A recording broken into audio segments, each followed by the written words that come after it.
Good afternoon.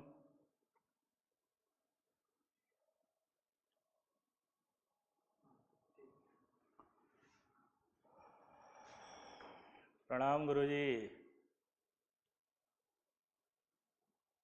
Good morning, good afternoon, good morning, good afternoon. Amol Garg, good afternoon sir. Good afternoon, प्रणाम, good afternoon, good afternoon, good afternoon. Bhavyadeep Singh, Raushab Bade, Mridul Gupta, मलम दास, मैत्र कुलकर्णी, उज्जवल प्रसाद, AK Singh, Siddharth पाल, प्रियांश माथुर, ऋषिकेश कुमार यादव।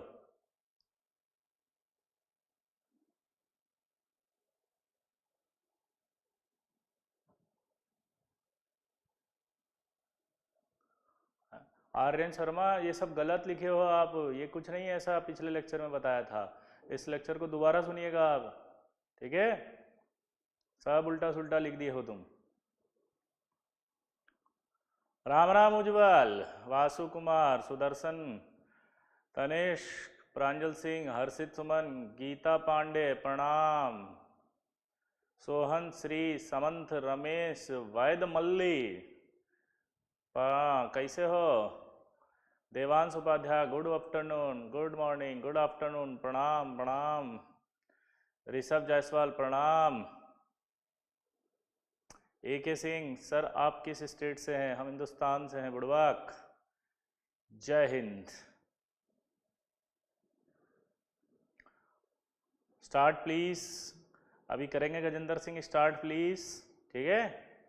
अभी start करने वाले, चिंता मत करो। Good afternoon. रंजना अग्रवाल, प्रणाम। जय महाकाल, वाह। सुधीर सिंह, सार्थक तांबे, गुड आफ्टरनून। शोएब अख्तर, कैसे हो? तनिष्क सिंह, नेहा सिंह, प्रणाम। जय श्री कृष्णा। रंजना जी, जय भारत, जय हिंद। शोएब अख्तर, हम ठीक हैं।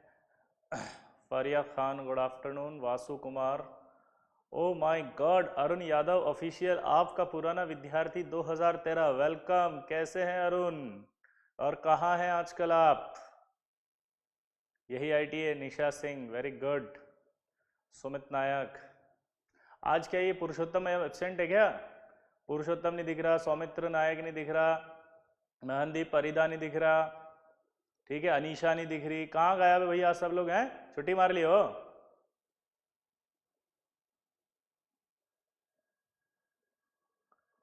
कहाँ हो अरुण यादव आजकल, जरा बताओ तो सही।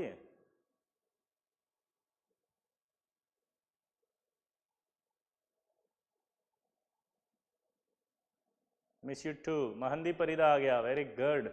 शाओमिली नहीं दिख रही, शाओमिली गायब है। यही ITA, यस। अनीशा भी है, चलो गुड मॉर्निंग। शर्म आती है अनीशा को गुड मॉर्निंग करने में, है ना, कि भाई गुड मॉर्निंग लिख दें। अरे उड़ीसा में हो भाई, गुड मॉर्निंग तो कर सकती हो अनीशा जी। सौमित्र ने भी किया, महनदीप ने भी किया, लेकिन अभी वो नहीं आया पुरुषोत्तम। शाओमिली भी नहीं आई, इसका मतलब अब शाओमिली अब आई है।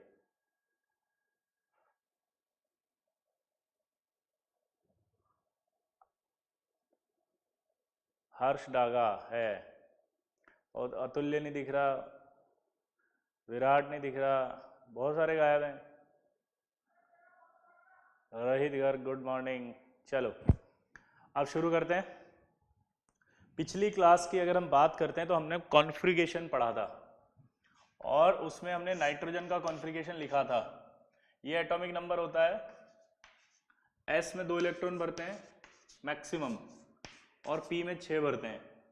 जब मैं यहाँ पर 7 कर रहा हूँ तो 1s2 2s2, और यहाँ 2p कितना आना चाहिए? अब 7 इलेक्ट्रॉन्स अगर फिल करने हैं तो यहाँ पर आपका कितना आएगा? 3। ये सब मैंने बताया था, आया ना? आया ना? क्लियर? अब मैंने आपसे कहा था कि इसको ऑर्बिटल कॉन्फ़िगरेशन कैसे लिखते हैं। ऑर्बिटल कॉन्फ़िगरेशन के लिए इसका एक ऑर्बिटल बना दो ऐसे। इसमें 2 इलेक्ट्रॉन है तो पाउली के हिसाब से दोनों का अपोजिट स्पिन होगा। इसमें 2 इलेक्ट्रॉन है तो पाउली के हिसाब से अपोजिट स्पिन होगा। और यहाँ 3 इलेक्ट्रॉन है, 3 इलेक्ट्रॉन है तो 1 2 3 हंड्स के हिसाब से पहले एक एक करके भरेंगे, उसके बाद आपके पेयरिंग होगी। समझ में आ रहा है भाई? ए भाई जागते रहो, जिंदा हो, जागो। चलो, अब उसके बाद हमने कहा था कि अगर इसको हम चाहें तो हम ऐसे भी लिख सकते हैं 1s2 2s2 और ऑर्बिटल 2px 2py और 2pz। क्लियर? तो यहां पर आपका एक एक और ये एक भर दिया, आया ना? क्लियर? बोलो, एक एक एक भर दिया। तो आप इस तरह से भी इलेक्ट्रॉन भर सकते हैं। सबको समझ में आ रहा है? अब जब हम इलेक्ट्रॉन को नॉर्मली भरते हैं तो इसे कहते हैं, बोलो, ग्राउंड स्टेट कॉन्फ़िगरेशन। तो ये किसका था? ग्राउंड स्टेट कॉन्फ़िगरेशन, शॉर्ट में इसको लिखा जाता है GS। तो ग्राउंड स्टेट कॉन्फ़िगरेशन क्या होता है, समझ में आ गया सबको? पक्का? हाँ या ना? बोलो। अब कार्बन का अगर मैं लिखूं, सपोज कार्बन 6, तो आएगा 1s2 2s2 2p2। लेकिन अगर मैंने कार्बन का अगर मैंने इलेक्ट्रॉन ऐसे लिख दिया 1s2 2s1 और 2p3, इसका मतलब यह है एक्साइटेड स्टेट का कॉन्फ़िगरेशन है। आप इसको गलत नहीं बोलेंगे, आप ये बोल सकते हैं कि ये एक्साइटेड स्टेट का कॉन्फ़िगरेशन है। लेकिन अगर यहां पर लिख दिया ग्राउंड स्टेट कॉन्फ़िगरेशन तो ये गलत है। तो ये कौन सा कॉन्फ़िगरेशन हुआ? Ground state. और ये कौन सा हुआ? Excitation state. कौन सा हुआ? Excitation state. तो अगर कार्बन का ऐसे लिखा आ जाए तो ये कौन सा हुआ? बोलो, एक्साइटेशन स्टेट का कॉन्फ़िगरेशन। कौन सा बोलेंगे? एक्साइटेशन स्टेट का, बोलो, कॉन्फ़िगरेशन। सुधीर सिंह थोड़ा कंट्रोल करें, अभी सिखाएंगे आपको कैसे लिखते हैं इसको। पक्का? यस रमन, बिल्कुल सफिशिएंट है। अगर आप इतना पढ़ लो तो बहुत है, लेकिन हर चैप्टर में पढ़ना पड़ेगा इतना। एक चैप्टर को पढ़ने से नहीं होता आईटी में सिलेक्शन। ठीक है, चलो। शोएब अख्तर अभी बताएंगे सब, what is the difference between the ground state और एक्साइटेशन स्टेट। अभी सब समझ में आएगा। कमेंट मत करो अभी थोड़ी देर, आप रिलैक्स बैठो, चिल मार के बैठो साले, चिलम नहीं, इधर कूल। हाँ, तो मैं यहां बोल रहा था ये कि अगर ये 2s है, पहले s में भरा होना चाहिए था, लेकिन यहाँ s में नहीं भर करके कहां चला गया? सीधा p में। तो यहाँ s में 1 है और p में 3 हो गए, जबकि नॉर्मली होना क्या चाहिए था? पहले 1s2 फिर 2s2 और फिर 2p2 होना चाहिए था। तो अगर नॉर्मल कॉन्फ़िगरेशन भरता में, ग्राउंड स्टेट मतलब होता है जैसे इलेक्ट्रॉन भरते हैं वैसे भरना, ठीक है, उसे कहते हैं ग्राउंड स्टेट। और ग्राउंड स्टेट के बाद अगर एक इलेक्ट्रॉन उठा के यहां से यहां डाल दिया तो उसे कहते हैं एक्साइटेशन स्टेट। इसको क्या कहते हैं? Excitation state. तो यहां से यहां उठ के आ गया एक्साइटेशन स्टेट। क्या हुआ ये? Excitation state. आप देख सकते हो एक्साइटेशन स्टेट ये हो गई। क्लियर? तो ये एक्साइटेड स्टेट का कॉन्फ़िगरेशन हो गया। अब आपसे एक नॉर्मल सवाल मैंने पूछा,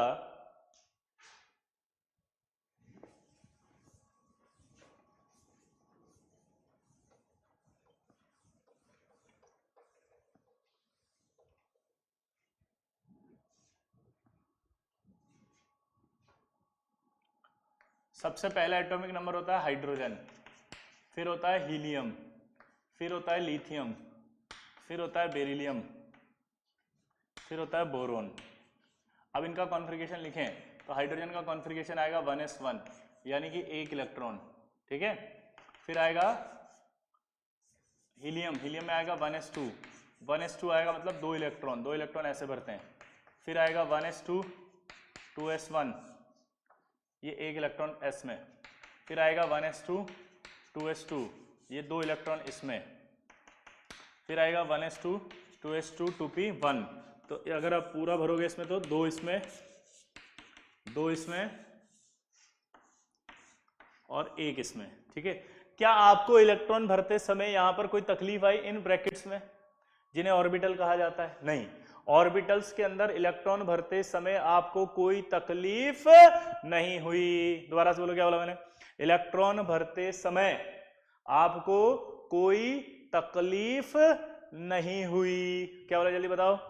ठीक है, लेकिन जब मैं कार्बन का भरूंगा तो कार्बन का होता है 1s2 2s2 2p2।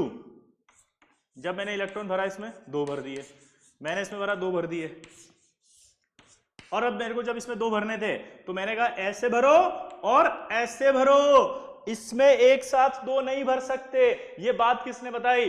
हुंस रूल ने। तो इस बात से एक सवाल आ गया कि हुंस रूल किस एलिमेंट से एप्लीकेबल होता है? तो आप बोलेंगे कार्बन से। हुंस रूल कहां से एप्लीकेबल हुआ? कार्बन से। और हुंस रूल किस ऑर्बिटल में नहीं लगता? वो है एस ऑर्बिटल। एस ऑर्बिटल में कभी हुंस रूल नहीं लगेगा, क्योंकि हुंस रूल लगता है एक एक एक करके भरते हैं तब। समझ में आया? तो 2 सवाल मैंने आपको समझाया। अगर इन 2 सवालों में सिर्फ डाउट हो तो बात करेंगे, इसके आगे कुछ नहीं बताऊंगा।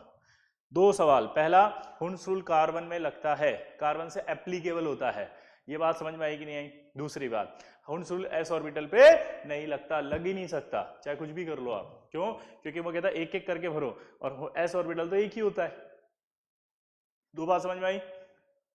यस और नो बोलो ताकि आगे बढ़े जल्दी। तो आज के बाद अगर आपसे पूछे कि हुंस रूल किस में लगता है तो आंसर बता देंगे फटाफट। किस में लगता है? कार्बन से एप्लीकेबल होता है। कहां से एप्लीकेबल होता है? कार्बन।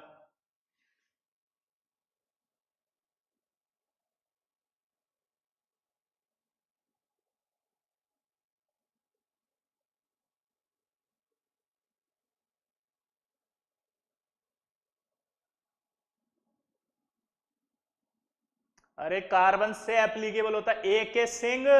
कार्बन से एप्लीकेबल होने का मतलब अब कार्बन के बाद तो हर एलिमेंट पे लगेगा वो, क्योंकि सब में आएंगे पी। मैंने कहा था स्टार्ट कहां से होता है, अब देखो डिलीट मार दिया ए के सिंह ने। ओ चला ए के 47, समझ में आया? निशित विशिष्ट अभी बताएंगे बेस्ट आपको कि कार्बन का ऑर्बिटल बनाओ, अभी बनाएंगे कार्बन का भी एक्साइटेड स्टेट वाला, ठीक है? पहले ये समझ में आया कि नहीं आया, बस ही बताओ। ए के सिंह को तो समझ में आ गया, देखो लिख दिया उसने, ठीक है? चलो तो 2 चीजें आपको समझ में आ गई कि हुंस रूल एप्लीकेबल होता है कहां से? कार्बन से। कार्बन के बाद हर एलिमेंट पर एप्लीकेबल होता जाएगा, ठीक है? चलो अब कार्बन का ग्राउंड स्टेट कॉन्फ़िगरेशन देख लो। 1s2 2s2 2p2 ऐसे ही था, तो ऐसे बनाया था। और अगर ये तो था ग्राउंड स्टेट का, और अगर एक्साइटेशन स्टेट का बनाएंगे तो मैंने अभी क्या बोला था? 1s2 2s1 2p3। अब बताओ कैसे बनाएंगे? यहाँ 2 आएगा, यहाँ 1 आएगा, और यहाँ 1, यहाँ 1, 3 हो गया तो 1 और, ठीक है? तो ये एक्साइटेशन स्टेट का है। अब सवाल आया आपके पास कैसे आएगा वो समझो आप, ठीक है? देखो सौरभ गुट्टे को भी समझ में आ गया, बोल रहा है मैं कॉमर्स का स्टूडेंट हूं लेकिन फिर भी समझ में आ गया, यही आईटी है। देखो अब आप सीखो उससे, बच्चे से, ठीक है बेटा? सौरभ चलो बेस्ट ऑफ लक आपको, आपके कॉमर्स के लिए अच्छी, आप जो भी कर रहे हैं वो अच्छा करें, ठीक है? चलिए, भारत देशमुख, ये चैप्टर चल रहा है जनरल केमिस्ट्री, जिसके अंदर मैं आपको केमिस्ट्री के सारे बेसिक्स पढ़ा रहा हूं, और ये जो बेसिक्स हैं उन बेसिक्स में से टॉपिक चल रहा है इलेक्ट्रॉनिक कॉन्फ़िगरेशन। क्या चल रहा है बेटा? Electronic configuration. अब इधर देखो फटाफट, चलो ये मैंने लिखा है तो ये कॉन्फ़िगरेशन। अब क्या करेगा एग्जामिनर, कैसे कैसे सवाल देगा, ध्यान से देखना इधर, ठीक है? वो करेगा, यहां जैसे नाइट्रोजन लिख दिया, यहां कार्बन लिख दिया, ठीक है? और यहां कॉन्फ़िगरेशन लिख दिया 1s2 2s1 2p3, यहां लिख दिया 1s2 2s2 1s2 2s1 और 2p4, ठीक है? यहां ऑक्सीजन लिख दिया, ऑक्सीजन में उसने क्या करा 1s2 2s1 2p6, और यहां फ्लोरीन लिख दिया, और लिख दिया 1s2 2s2 2p,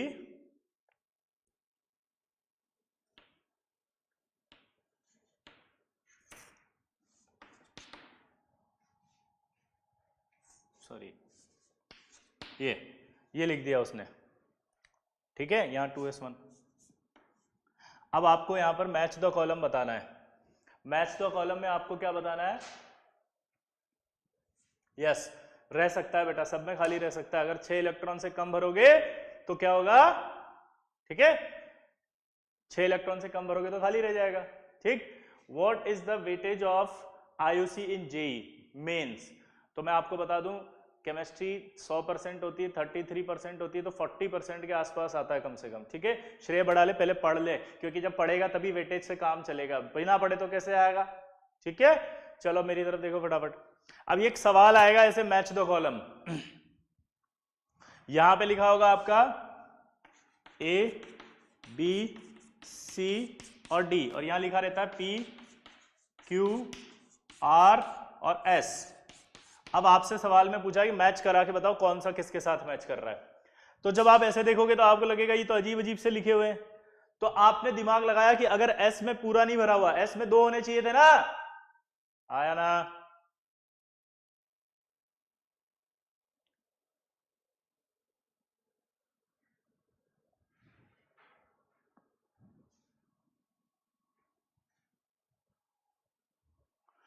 आपको बोलेगा मैच द कॉलम।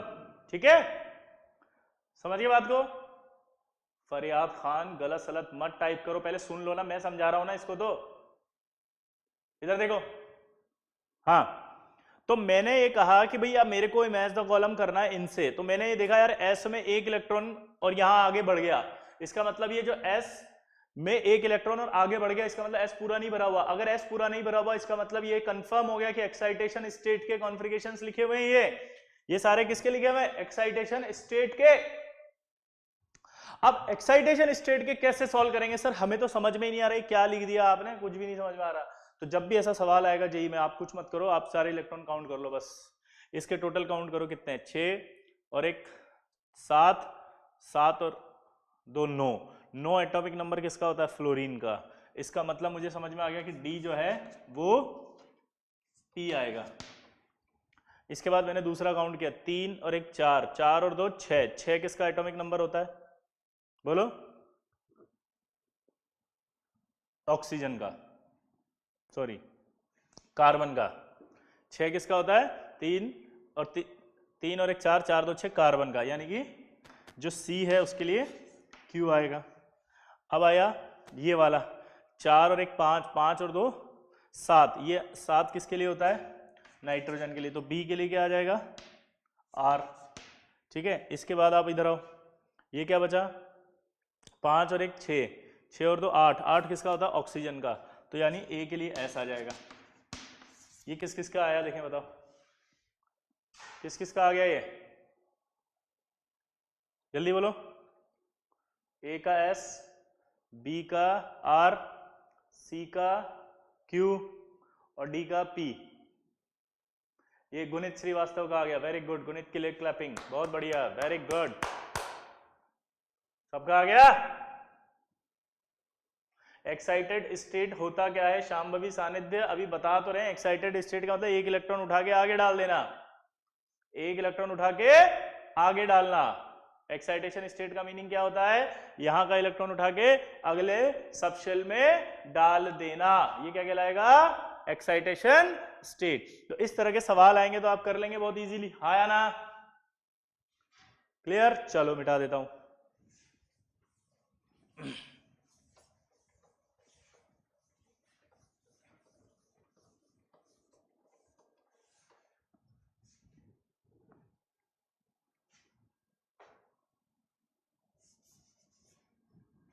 अब इधर देखो,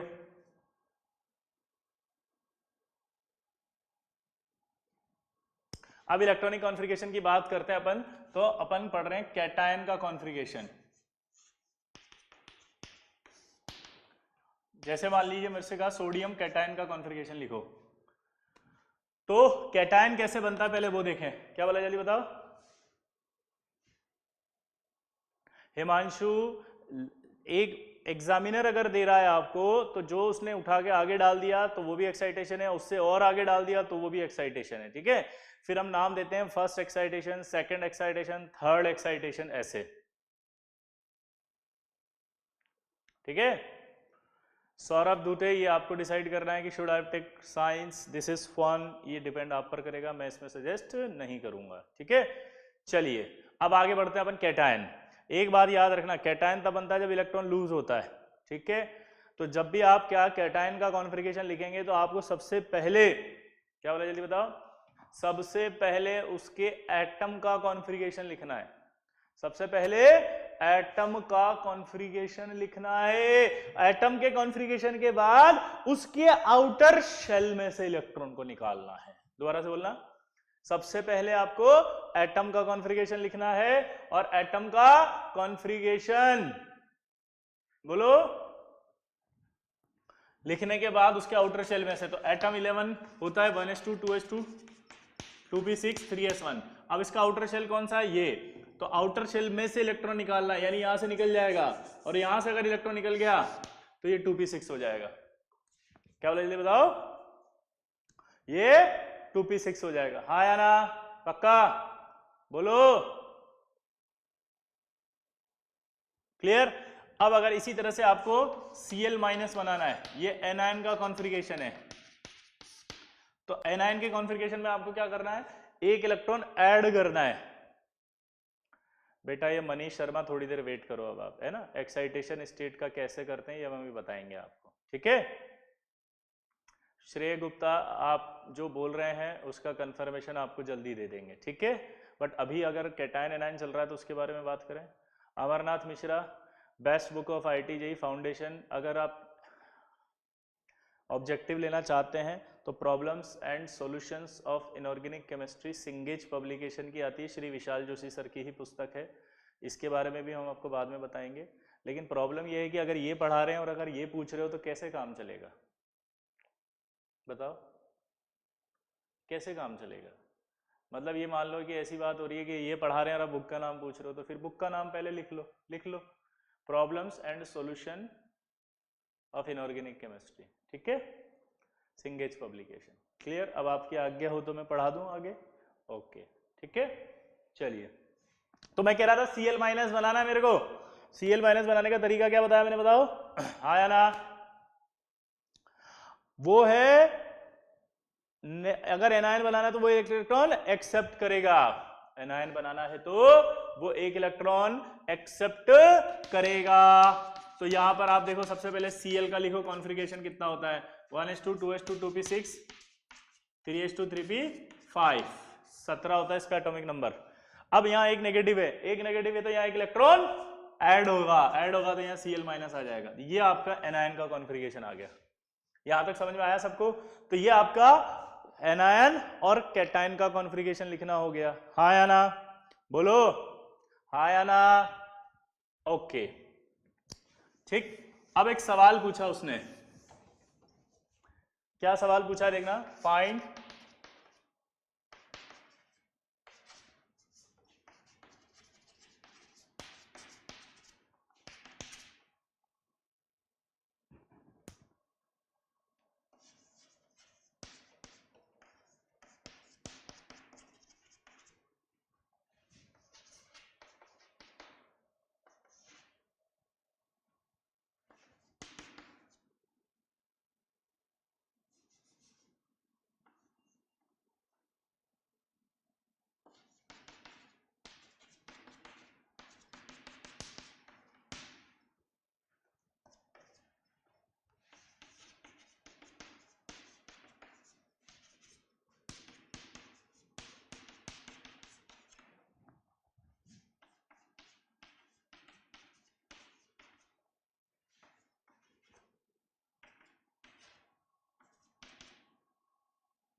ये आपसे एक सवाल पूछा उसने, ठीक है।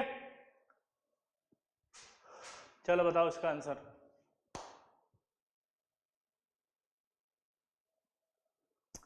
सोहन श्री समंत रमेश वेदमल्ली, क्या पूछा आपने, पता ही नहीं चला, प्लीज लिख दिया बस। चैतन्य बोला, चलो बताओ इसका आंसर बताओ जल्दी। वो पूछ रहा है find the value of NLMS in the last electron of निकल, निकल के लास्ट इलेक्ट्रॉन का बताओ, जल्दी से बताओ।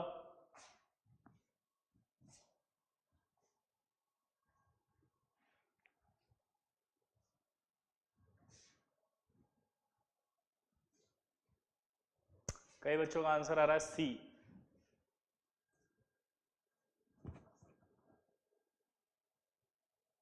निकल का एटॉमिक नंबर होता है 28, ये आपको दिया जाएगा, इसकी टेंशन मत लेना, ये दिया जाएगा भाई, ठीक है। चलो करो।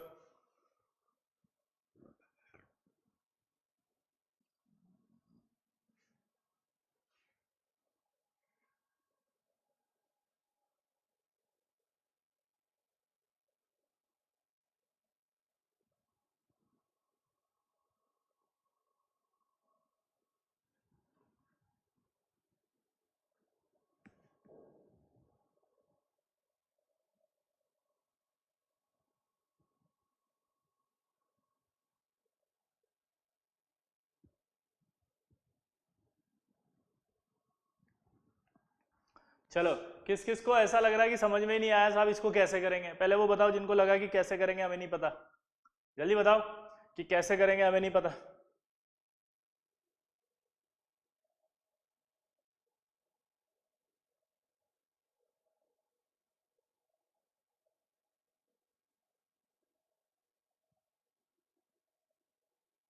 पद्माक्ष, आज दिखाई नहीं दे रहा पद्माक्ष, पद्माक्ष आए हैं आप तो जल्दी से बताइए समझ में आया कि नहीं आया, या कैसे करेंगे।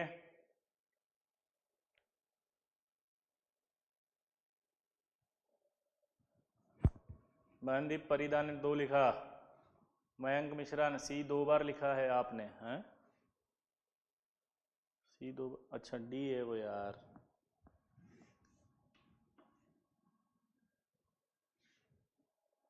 अंजलि वाघमारे नहीं आया, बताओ। चलो मैं बताता हूँ इसको, देखो कैसे करेंगे। सबसे पहले आपको निकल का कॉन्फ़िगरेशन लिखना आना चाहिए, ठीक है। ये निकल का 28, तो S S P S D P, हाँ या ना, क्या बोले जल्दी बताओ। एस पी और एस डी पी। अब 28 भरना है तो 1 2 2 3 3 4 3 4। चलो अब स्टार्ट करते हैं, कितने भरे, 2 2 4 6 2 6 2 और 8, क्लियर। तो इस हिसाब से यहां पर अगर अपन देखें तो टोटल 28 हो गए। अब 28 होने के बाद जो लास्ट इलेक्ट्रॉन गया वो किस में गया, इसमें। लास्ट इलेक्ट्रॉन किस में गया, इसमें, ठीक है। तो आपको इस सेट के लिए एन एल एम बताने थे, तो इस सेट का जो एन होगा वो तो क्या होगा, 4 नहीं 3 आएगा, तो ये रहा 3 इसके लिए। डी एल 2 होता है, ये आ गया। अच्छा, एम की वैल्यू हम कैसे निकालते हैं, -L 0 + L, तो ये आ गई -2 लिख सकते हैं। और S plus half minus half कुछ भी ले सकते हो लास्ट इलेक्ट्रॉन के लिए, आया ना, क्लियर, बोलो। तो ये आपका आंसर 2 आ गया। सबको समझ में आया, कंफर्म, बोलो किस किस का आ गया था 2।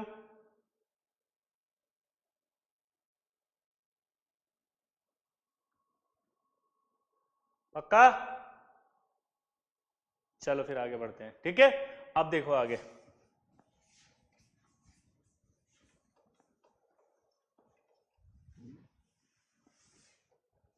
अब आप मुझे निकल +2 का इलेक्ट्रॉनिक कॉन्फ़िगरेशन भर के बताओ।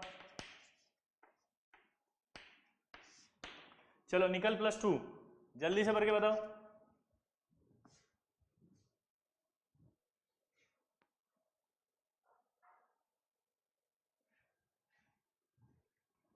राम किशोर सिन्हा, आप एक बार दोबारा से नोट जाके पढ़ेंगे, पक्का। जल्दी निकुंज गर्ग थोड़ा वेट करो, अभी सबका आएगा कॉन्फ़िगरेशन, ठीक है ना। चलो बताओ फटाफट, अब निकल +2 का बताओ पहले।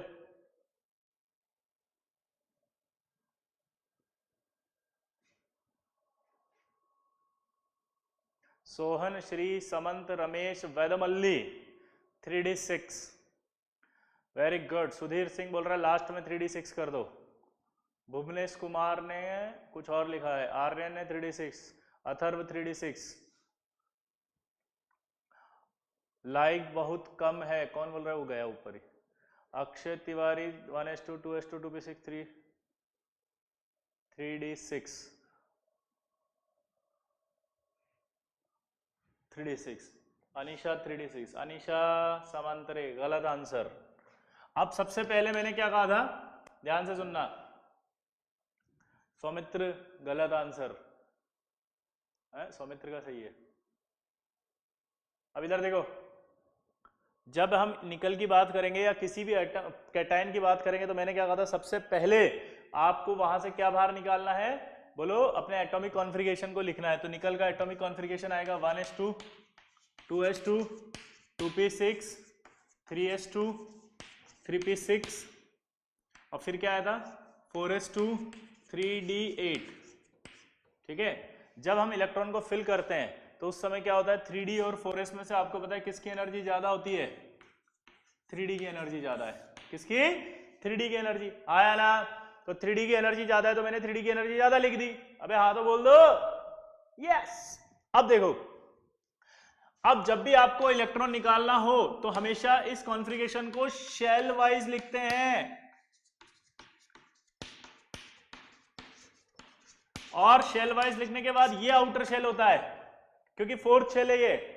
कौन सा शेल है? Fourth shell. कौन सा shell? Fourth shell, outer shell. तो इसका मतलब क्या निकलेगा, आउटर शेल में से निकालना पड़ेगा इलेक्ट्रॉन। तो ये अभी तो निकल का कॉन्फ़िगरेशन है, अब मैं निकल +2 का बनाऊंगा।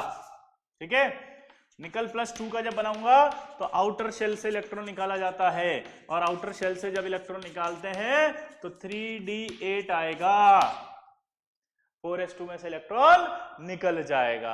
हाँ या ना? अनीशा आपका आंसर गलत आएगा, अभी आपने सही कर दिया, दोबारा टाइप करके सही आंसर आएगा।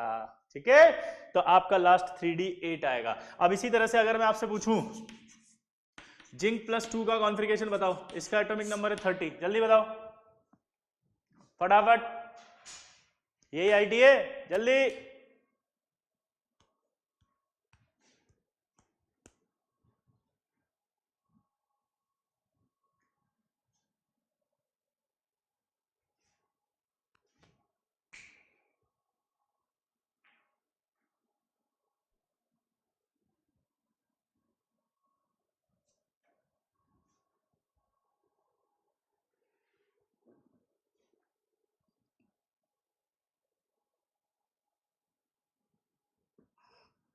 यस, श्रीर Samant Ramesh Vaidpalli, last p electron 4s2, very good. अब आपको समझ में आ गया यार, गजब कर दिया वे। देखो अब क्या करेंगे आप, जिंक +2 लिखने के लिए पहले जिंक का लिखेंगे 1s2 2s2 2p6 3s2 3p6 4s2 3d10, ये तो जिंक का हो गया। फिर इसको शेल वाइज जमाएंगे,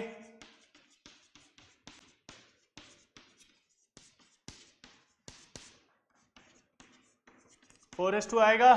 अब जिंक +2 का लिखा जाएगा, तो जिंक +2 का लिखेंगे तो आउटर शेल से इलेक्ट्रॉन निकालना पड़ेगा,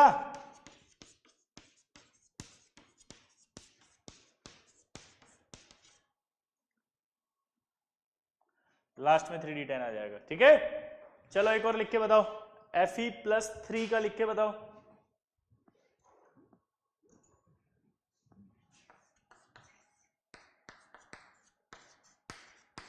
टॉपिक नंबर 26, जल्दी भरो।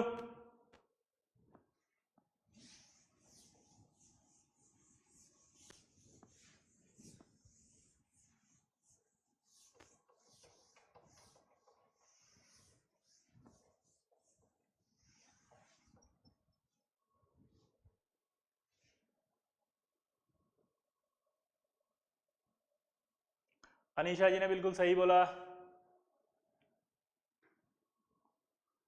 सुधीर सिंह सर, आपने जो सबसे ऊपर वाली कॉन्फ़िगरेशन है उसमें 4s को तो आगे लिखा था, अभी सब समझाएंगे बेटा ये गुणित है। ठीक है, अभी पहले ये वाला बताओ फटाफट से, Fe+3 का, इसको एक्सप्लेन करेंगे, अभी चिंता मत करो आप। ठीक है, थोड़ा सा patience, have patience.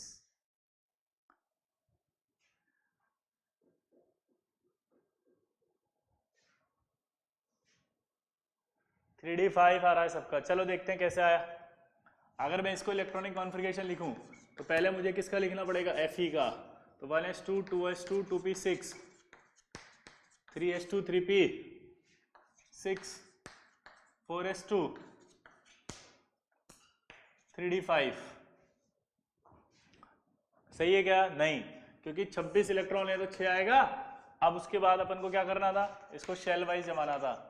1s2 2s2 2p6 3s2 3p6 3d6 4s2। अब आपको लिखना है Fe+3 का।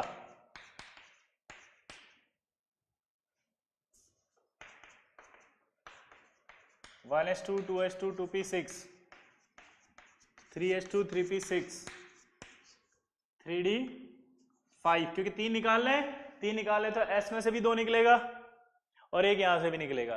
तो अगर एक यहां से भी निकलेगा तो उस कंडीशन में क्या मतलब निकला कि 2 तो ये निकले और एक ही निकला, तो 3d5 रहेगा ना, तो ये आपके पास आ जाएगा। आया ना? क्लियर सबको? तो इस तरह से इसका कॉन्फ़िगरेशन भी आप लिख सकते हैं। क्लियर सब? अब अगला सवाल करके बताओ फटाफट। क्रोमियम 24 का लिख के बताओ फटाफट, चलो।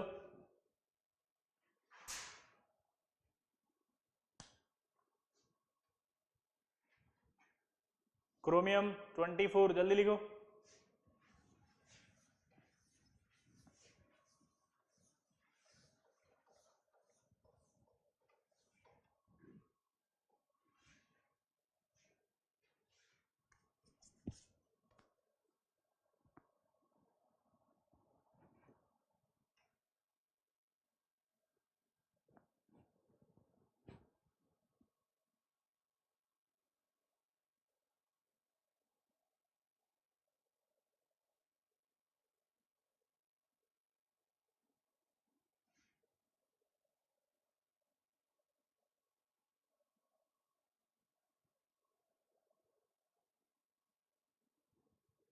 देखो, अगर मैं क्रोमियम का एग्जैक्ट लिखूं तो 1s2 2s2 2p6 3s2 3p6 4s2 3d4 ऐसे आना चाहिए।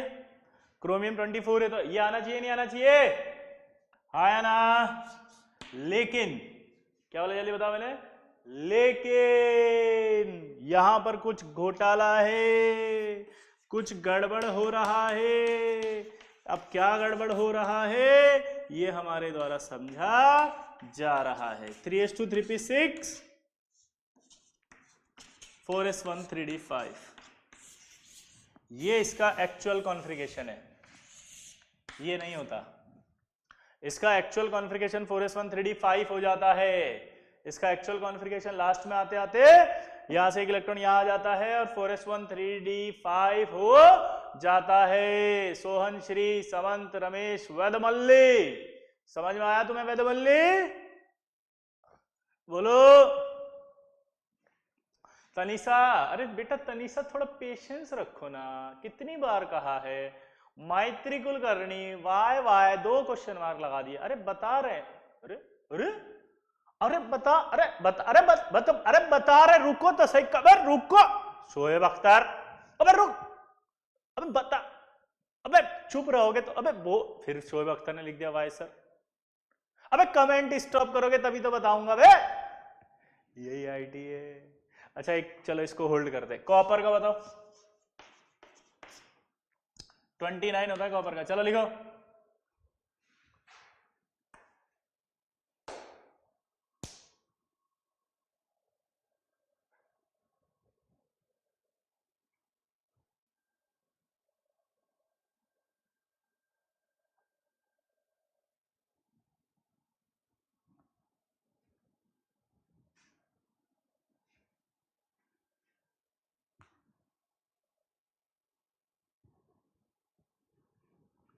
जल्दी। शाओमिली, गजब, वेरी गुड, बहुत अच्छा, एकदम भालो। नंदन बॉस गेमिंग 3d3, हे भगवान कौन है भैया? ए नंदन बॉस दोबारा चेक करिए, पता नहीं क्या लिख दिया तेने। अस्तित्व जैन, एसके गेमिंग, चलो अब इधर देखो। Copper 1s2 2s2 2p6 3s2 3p6 4s2 3d9, ये आना चाहिए था मेरे हिसाब से तो, लेकिन इसका कॉन्फ़िगरेशन ऐसा नहीं आता। 1s2 2s2 2p6 3s2 3p6 4s1 3d10, ये गलत है, ये सही है। इसमें भी आप देखो चेंज हो गया, इसमें क्या हो गया 4s1 3d10, इसमें क्या हो गया 4s1 3d10, इसमें क्या हो गया 4s1 3d10, इसमें क्या हो गया 4s1 3d10। अब यहां चेंज आ गया, यहां भी चेंज आ गया। अब हमारे दिमाग में भी तो एक कंफ्यूजन आ गया, हमारे दिमाग में एक कंफ्यूजन आ गया कि सर ये ऐसे कैसे हो जाएगा, और यहां तो हो रहा है, और किस किस एलिमेंट में ऐसा हो जाएगा, और अगर ऐसा हो जाएगा तो दुनिया का सबसे बड़ा डाउट, हमें कैसे पता चलेगा। दुनिया का सबसे बड़ा डाउट ही यही होता है हर विद्यार्थी के जीवन का, हमें कैसे पता चलेगा। हमें ऐसे पता चलेगा, पढ़ पढ़ के पता चलेगा, जब हम आपको पढ़ाएंगे तभी तो आप समझ पाएंगे। समझ गए? चलो अब इसको समझते हैं कि कैसे होगा। ठीक है, इसको समझने के लिए आपको दो तीन चीजें समझनी पड़ेंगी पहले। ठीक है, आपको इधर देखो, इधर देखो, आपको एक चीज पता होगी कि एक सिस्टम नाम सुना हो तो अगर आपने, जैसे मान लो मैं इस डस्टर की स्टडी कर रहा हूं तो मेरे लिए ये डस्टर हो जाएगा system, rest part of the universe जो होगा वो कहलाएगा आपका सराउंडिंग। ठीक है, जिसकी भी स्टडी करो, मान लो मैं इस डस्टर की स्टडी कर रहा हूं, that is called system and rest part of the universe is called surrounding. Okay, got it. अब मेरा पॉइंट ये है कि अगर मैं किसी कंपाउंड, जैसे मान लो कॉपर की स्टडी कर रहा हूं, that is called system, rest part of the universe is called surrounding. Okay, चलो, तो यहां पर ये होता है कि जब सिस्टम वर्क करता है, जब वो काम करता है तो वो एनर्जी रिलीज करता है, और जब वो एनर्जी रिलीज करता है तो वो ज्यादा स्टेबल होता है। ठीक है, जैसे एक एग्जांपल समझते हैं, आपको बढ़िया से खाना वाना खिला दिया हमने, खीर पूड़ी गाजर का हलवा, ठीक है, मैंगो शेक पिला दिया, ठीक, काजू बादाम दे दिया, ठीक, और बढ़िया से खाना वाना खिला के आपको बोला कि एक जगह बैठ जाना और कहीं मत जाना आधे घंटे तक, ठीक है, मैं आ रहा हूँ। अब आपने खाना खा लिया, खाना खाते क्या होता है, अंदर एनर्जी बनती है, अगर आपको पता हो। जब हमारे अंदर बॉडी में फूड जाते हैं तो फूड जा करके क्या करता है, डाइजेस्ट होता है, डाइजेस्ट से एनर्जी होती है, एनर्जी हमारी सेल्स में जाती है। ठीक है, तो अब आपके अंदर शरीर में अंदर एनर्जी चली गई। अब आपने खाना खा लिया, आप बैठे हो आधे घंटे तक, मैंने कहा कहीं मत जाना, तो ऐसा होगा कि आप एक चुपचाप बैठे रहोगे? नहीं, आप थोड़ा बहुत घूम लोगे, बोलोगे सर तो अभी थोड़ी देर बाद आएंगे। ठीक है, आप घूम रहे हो, तो जब मैं आपको ढूंढने आया उस जगह जहां आप थे वहां पर आप नहीं मिले क्योंकि आप घूमने चले गए। ठीक है, यानी आप स्टेबल नहीं रहे उस जगह। दूसरा केस अगर मैं आपसे कहूं कि आपको मैंने जो है वो खाना नहीं दिया 20 दिन से, बिल्कुल एकदम भूखा प्यासा रखा हुआ है, कहीं कुछ नहीं दे रहे, और 20 दिन से आपको खाना नहीं दिया, अब आपको उठा के एक जगह पटक दिया और आपसे कहा हिलना मत यहाँ से, मैं आ रहा हूँ आधे घंटे बाद। तो जब मैं आधे घंटे बाद वापस आऊंगा तो क्या देखूंगा कि आप जहाँ थे वहीं पड़े हुए हो, क्योंकि आप में एनर्जी नहीं है। अब आपको फूड नहीं दिया, इसका मतलब एनर्जी नहीं गई ना सिस्टम में। क्लियर? तो जब एनर्जी आती है सिस्टम में तो वो अनस्टेबल होता है, और जब वो एनर्जी रिलीज करता है, क्योंकि हमने खाना नहीं दिया था, खाना नहीं दिया था तो उसके अंदर एनर्जी थी नहीं, तो जब एनर्जी रिलीज करेगा यानी अंदर से एनर्जी कम हो गई अगर सिस्टम की, तो वो स्टेबल हो जाएगा। समझ गए? अब क्या होता है, मान लो जैसे ये दो स्टूडेंट बैठे हुए हैं, ठीक है, मैंने इनसे कहा कि आप इसकी जगह जाओ और आप इसकी जगह जाओ, तो ये क्या कर रहे हैं, बार बार एक्सचेंज। अब इस एक्सचेंज में वर्क हो रहा है, नहीं हो रहा? देखो आप, ये बार बार इधर जाएगा, इधर जाएगा, इधर जाएगा, इधर जाएगा, तो ये वर्क हो रहा है। इलेक्ट्रॉन अगर एक्सचेंज करेगा तो वर्क करेगा, और अगर वर्क करेगा तो एनर्जी रिलीज होगी, एनर्जी रिलीज होगी तो सिस्टम की स्टेबिलिटी बढ़ेगी। क्लियर? अब जब ये पहले क्या था, देखना जरा, यहां पर क्या था, ये 4s2 और ये क्या था 3d9, ये क्या था 4s2 और 3d4, तो ये ऐसा क्यों हुआ वो समझना।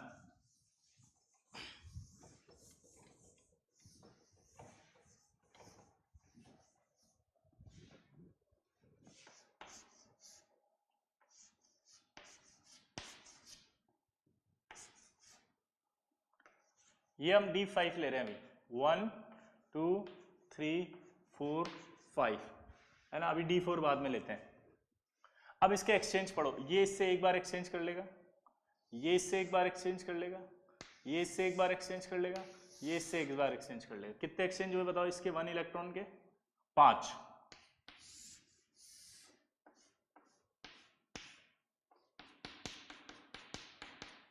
ये वाला भी तो इससे कर सकता है, इससे कर सकता है, इससे कर सकता है। कितने हुए यहाँ? कितने हुए? 1 2 3 4। यहाँ कितने हुए? 1 2 3।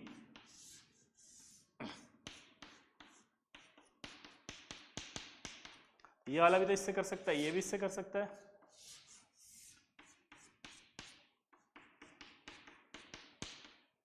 ये वाला इससे कर सकता है। तो यहाँ टोटल कितने एक्सचेंज हुए थे? 4। यहाँ कितने हुए? 3। यहाँ कितने हुए? 2। यहाँ कितने हुए? 1। टोटल कितने हुए बताओ? 4 और 3 7, 7 और 3 10। 10 एक्सचेंज होंगे यहाँ टोटल। और अगर D4 ही रहता ये,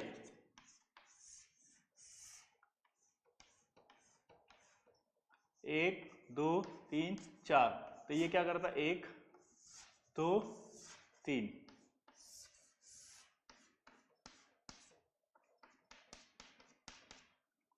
1 2।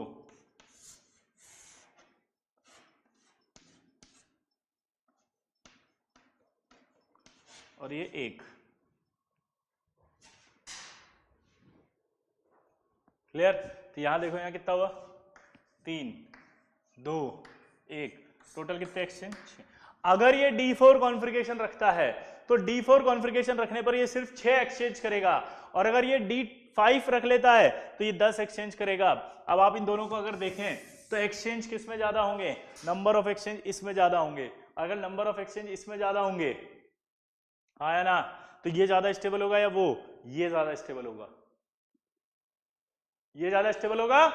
तो नंबर ऑफ एक्सचेंजेस जितने ज्यादा होंगे उतना ज्यादा स्टेबल होगा एलिमेंट और कॉन्फ़िगरेशन। ठीक है? तो 3D5 4s1 करता है तो ज्यादा स्टेबल है, या 3D4 रखता है तो ज्यादा स्टेबल? तो आंसर है 3D5 ज्यादा रखता है। तो समझ गए बात को? अब यहां एक सवाल आता है, सवाल को समझना। मैंने अभी थोड़ी देर पहले आपको एक चीज समझाई थी, और वो चीज क्या समझाई थी? ध्यान से सुनना। कि इसमें अगर लास्ट इलेक्ट्रॉन की बात करते हैं, जैसे मान लो क्रोमियम लिखा था, तो क्रोमियम का आखिरी में लास्ट का कॉन्फ़िगरेशन लिख रहा हूं मैं 4s2 3D4, जिसको हमने क्या लिखा था? 4s1 3D5। यहां से यहां इलेक्ट्रॉन ले जाते हैं, इसको मैंने एक नाम दिया था एक्साइटेशन। एक क्या नाम दिया था? एक्साइटेशन। तो ये एक्साइटेशन इधर गया, इधर आया ना? एक्साइटेशन हुआ कि नहीं हुआ? एक्साइटेशन जब भी होता है यानी इलेक्ट्रॉन को यहां से वहां ले जाते तो एनर्जी की रिक्वायरमेंट होती है। अब यहां से जब इधर इलेक्ट्रॉन लेकर जाएंगे तो एनर्जी की रिक्वायरमेंट आएगी, एनर्जी चाहिए सिस्टम को। लेकिन यहां पर एक खास बात है कि 4s और 3D का जो एनर्जी गैप है वो बहुत कम होता है। 3D और 4s का एनर्जी गैप बहुत कम होने की वजह से ये इलेक्ट्रॉन जब यहां से यहां जाता है तो उससे एनर्जी की रिक्वायरमेंट बहुत कम होती है। दैट मींस एक्साइटेशन एनर्जी की वैल्यू बहुत कम आती है। और फिर जब ये D5 हो जाएगा तो ये एक्सचेंज करेगा ऐसे, और अगर ये एक्सचेंज करेगा तो इन एक्सचेंज एनर्जी की वैल्यू बहुत ज्यादा होती है। किससे? एक्साइटेशन एनर्जी से। यानी यहां पर क्या हो रहा है? वो जो एक्साइटेशन एनर्जी आप ले रहे हो उससे ये जो एक्सचेंज होंगे,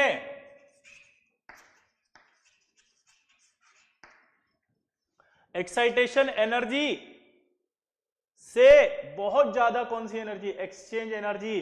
जो ये एक्सचेंज करेंगे उस एक्सचेंज एनर्जी की वैल्यू बहुत ज्यादा आएगी, जिससे सिस्टम ओवरऑल बहुत ज्यादा स्टेबल हो जाएगा। इसलिए वो D5 कॉन्फ़िगरेशन एक्सेप्ट कर लेगा। समझ में आया कुछ क्या? कि वो D5 क्यों लेना चाह रहा है? क्योंकि एक तो 4s और 3D के अंदर एनर्जी का गैप कम है। एनर्जी का गैप कम है तो 4s से इलेक्ट्रॉन जब 3D में एक्साइट होगा तो कुछ एनर्जी की जरूरत होगी, बहुत कम एनर्जी की जरूरत होगी। और जैसे वो D5 होगा तो नंबर ऑफ एक्सचेंज बढ़ा लेगा। नंबर ऑफ एक्सचेंज बढ़ा लेगा तो जो एनर्जी रिलीज होगी वो एक्सचेंज एनर्जी कहलाएगी, और एक्सचेंज एनर्जी की वैल्यू उस एक्साइटेशन एनर्जी से बहुत ज्यादा होगी। और जब बहुत ज्यादा होगी तो सिस्टम बहुत ज्यादा स्टेबल हो जाएगा। तो क्या ऐसा कॉन्फ़िगरेशन लेना चाहेगा एलिमेंट जिससे वो ज्यादा स्टेबल हो जाए? हाँ। और अगर लेना चाहेगा इसीलिए वो ज्यादा स्टेबल कहलाएगा। आपको समझ में आया? क्लियर?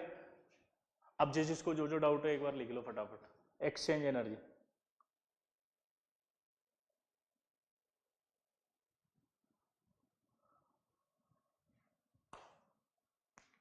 रंजन सिंह बेटा आपको कोई डाउट हो तो आप पूछ सकते हो, ठीक है।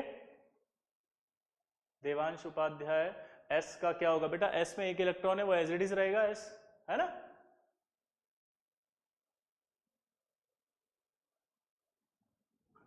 निकल में भी बेटा ऐसा नहीं हो सकता, क्योंकि 2 इलेक्ट्रॉन अगर निकल में जाएंगे तब D10 होगा। 2 इलेक्ट्रॉन को ले जाने में एनर्जी ज्यादा खर्च होती है।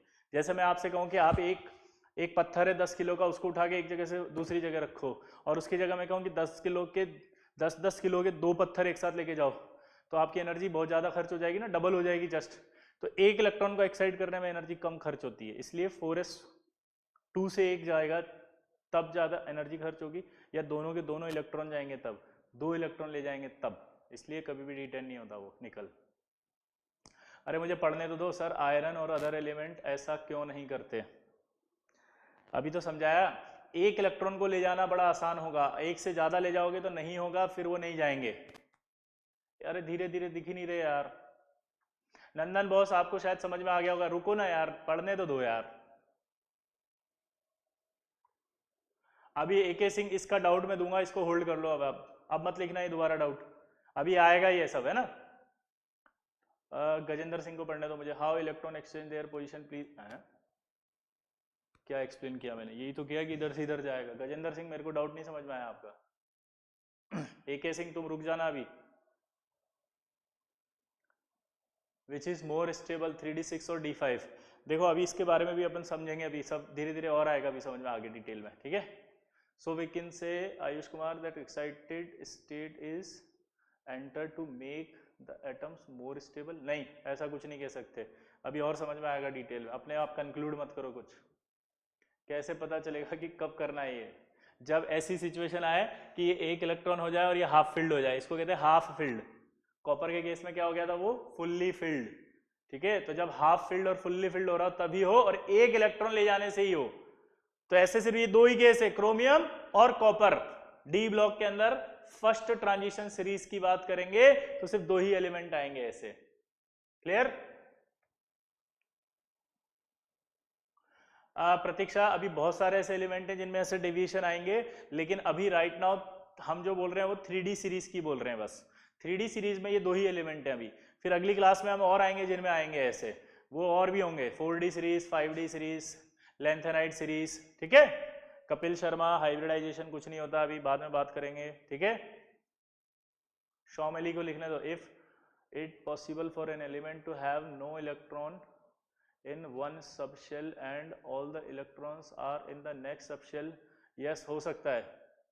अभी हम पढ़ेंगे पैलेडियम में, तुम आगे मत जाओ शॉमली, फिर से वही बात। जितना पढ़ा है प्लीज उतना करो ना, मैं अगली क्लास में बताऊंगा ना, पैलेडियम का एग्जाम्पल भी आएगा, अभी बहुत सारे एग्जाम्पल आएंगे ऐसे। एक चीज तुम्हें समझ में नहीं आती कभी भी कि साल तुमने अगर कुछ पढ़ा होगा तो मैंने भी पढ़ा ही होगा ना, तुमसे ज्यादा पढ़ा होगा, तो तुम्हें जो डाउट आएंगे उससे ज्यादा डाउट तो मुझे आ जाएंगे ना, मैं सब बता दूंगा, है ना। पेशेंस, जितना बताया बस उसमें कोई डाउट हो तो वो पूछो।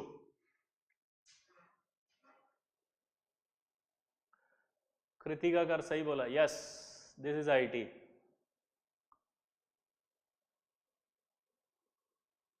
हाँ, फुल्ली फिल्ड मोर स्टेबल होते हैं than half filled. Abhishek Kumar हमेशा याद रखना, क्या बोला जल्दी बताओ?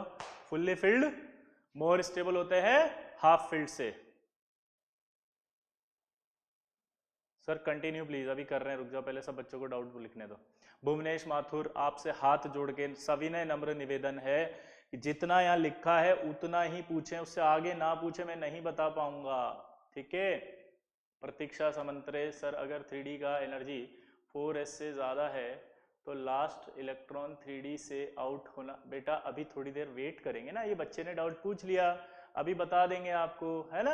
अभी सिर्फ इतना लिखा हुआ है वो बता। प्रतीक्षा समंतरे, आपका डाउट अभी क्लियर होगा, निश्चिंत रहें आप। डेजर्ट का नंबर लास्ट में ही आता है, ठीक है। मनीष शर्मा, मोर एक्सचेंज मोर स्टेबल, बिल्कुल सही है। प्रज्वल सिंह कह रहा है थोड़ा थोड़ा आ रहा है, तो बेटा पूरा लेक्चर दोबारा से देखना, सारा आ जाएगा, ठीक है। Can we use multiplicity? नहीं, यहाँ पर मल्टीप्लिसिटी नहीं, एक्सचेंज की बात कर रहे हैं अभी, ठीक है। अनंत सर कैसे हैं, कैसा जा, अबे एनर्जी यूटिलाइज करने से मोर स्टेबल होता है।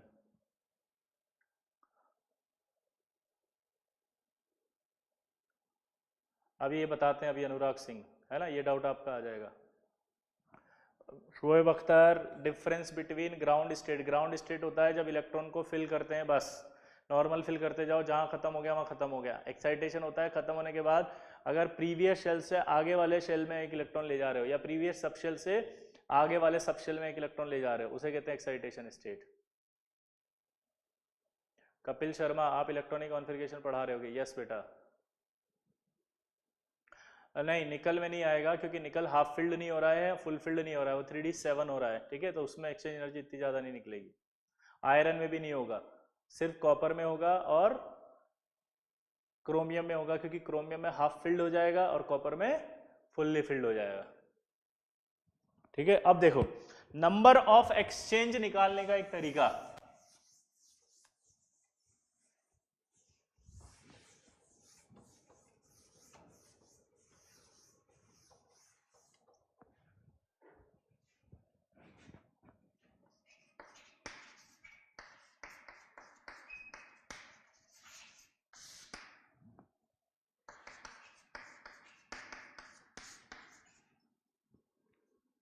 नंबर ऑफ एक्सचेंज बराबर होता है n-1, और ये n बराबर होता है number of electrons having same spin. अगर आपसे मुझसे कहा जाए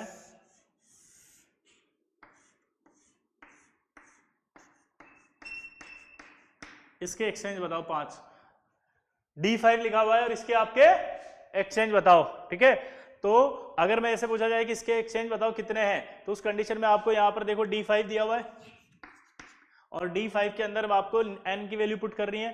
n होता है number of electrons having same spin. Same spin कितने होंगे यहां पर बताओ? ऐसे इलेक्ट्रॉन जिनके स्पिन सेम है 5, तो आप यहां वैल्यू पुट करोगे 5, 5 माइनस 1 आएगा बाई 2 आएगा, तो क्या होगा जल्दी बताओ? 5 माइनस 1 और 5 कितना होगा जल्दी बताओ? हाँ, 20/2 10। लेकिन अगर मेरे को D10 का पूछे तो कैसे निकालेंगे जल्दी बताओ? D10 के एक्सचेंज कितने आएंगे जल्दी से बताओ? D10 के कितने आएंगे जल्दी बताओ?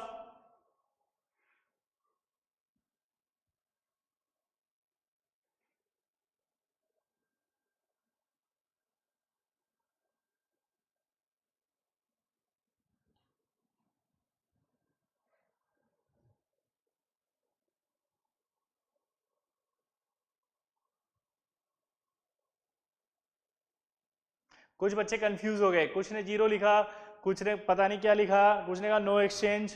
तो जरा आप देखो, आपने फॉर्मूले को ढंग से नहीं पढ़ा। आपने क्या करा, एक प्री ऑक्यूपाइड माइंड ले लिया, जिससे आप हमेशा बचपन से पढ़ते आ रहे हो। आपने उस फॉर्मूले को समझा ही नहीं क्या लिखा उसने। D10 भर दो। D10 कैसे भरते हैं? ऐसे ऐसे भरते नहीं भरते D10? अब जब आप ऐसे भरोगे तो आपको सबसे पहले इस वाले स्पिन के निकालने हैं आपको। पहले तो इस वाले स्पिन की अगर हम बात करें, क्या वाला जल्दी बताओ? वेदपल्ली, गलत आंसर। इस वाले इलेक्ट्रॉन के कैसे, इस स्पिन वाले कितने इलेक्ट्रॉन है यहां देख के बताओ? 5। तो इस वाले के 5 हैं अगर, तो यहां देखो n-1/2, तो n की बात करें अगर अपन फटाफट, तो बोलो क्या आएगा?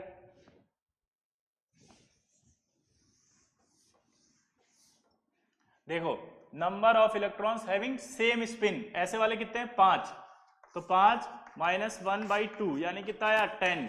ऐसे वाले के, अभी तो ऐसे वाले स्पिन के भी तो इलेक्ट्रॉन्स हैं, और ऐसे वाले के भी फॉर्मूला पुट करो तो कितने होंगे ये? इस n की वैल्यू कितनी आएगी जल्दी बताओ? इस n की वैल्यू कितनी आएगी जल्दी बताओ? यहां पर भी 5 आएगी, तो 5 वैल्यू पुट करके रखो। 5 माइनस 1/2, टोटल कितना है? 10। तो अब आपसे बोला है कि उसने एक्सचेंज कितने होंगे, तो दोनों को टोटल करना पड़ेगा ना।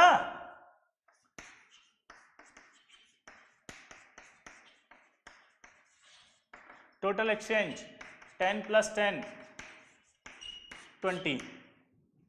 तो D10 के एक्सचेंज कितने होंगे 20, और D10 के एक्सचेंज अगर 20 होंगे तो इसका मतलब समझे आप, D10 के एक्सचेंज 20 है मतलब D5 से ज्यादा स्टेबल है। तो जितने भी फुल्ली फिल्ड कॉन्फ़िगरेशंस होंगे वो सब हाफ फिल्ड से ज्यादा स्टेबल होंगे। लाइक P3 लिखा है और P6 लिखा है, P6 ज्यादा स्टेबल।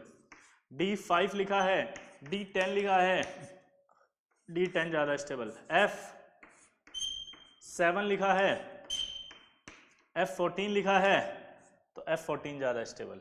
क्लियर? तो इसका मतलब हाफ फिल्ड और फुल्ली फिल्ड में से ज्यादा स्टेबल कौन सा होगा? तो आंसर आप देंगे फुल्ली फिल्ड ज्यादा स्टेबल होगा। ठीक है, यहां तक आपने समझा। बाकी नेक्स्ट टर्न पे पढ़ेंगे। नेक्स्ट टर्न पर अभी आगे आएगा कि डी और एस में कैसे करते हैं। ठीक है, जितने आपके डाउट्स हैं वो सारे क्लियर हो जाएंगे। क्लियर? इतने सारे देख रहे हैं और इतने से लाइक्स हैं। वो एक बच्चा लिख रहा है कि आपने क्या मतलब है, समझ में ही नहीं आ रहा। ठीक है, Sharad Jain, love the old days, I am 2009 batch from the Bansal classes, still love you sir, love you too. ठीक है, चलिए लाइक लाइक लाइक, इतने सारे 150 से ऊपर लाइक अभी हो जाने चाहिए। 150 बच्चे हैं, फटाफट जिनको समझ में आया लाइक करो, नहीं तो अगली क्लास में नहीं समझ में आएगा। आईटी की कसम है आपको, सोच लेना आईटी जैसी सेक्रीफाइस कर रहे हो आप। कपिल शर्मा जनरल केमिस्ट्री पढ़ा रहा हूँ यार, जनरल केमिस्ट्री में सारे टॉपिक्स आएंगे, चाहे वो एटॉमिक का हो चाहे किसका हो, सब लोग आ जाएंगे उसमें। ठीक है, क्लियर? जब तक ये 150 नहीं होंगे तब तक किसी को समझ में नहीं आएगा। वेदमल्ली डीपीपी हम बाद में डिस्कस करेंगे, पहले ये पूरा समझ लो। वेदमल्ली डीपीपी बाद में करेंगे। कितनी बार लिखेगा डीपीपी, बोल तो दिया। ठीक है, मिस्ट सिंह डीपीपी बाद में। देखो अभी 150 नहीं हुए, जल्दी, नहीं समझ में आएगा नहीं तो किसी को भी। चैतन्य भोला, सब ठीक है बेटा? चंडीगढ़ में सब ठीक है?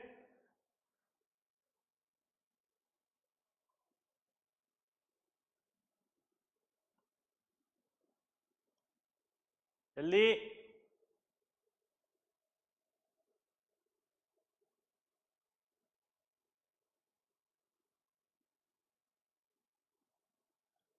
कर दिया? चलिए ठीक है, बाकी नेक्स्ट पे पढ़ेंगे। Best of luck.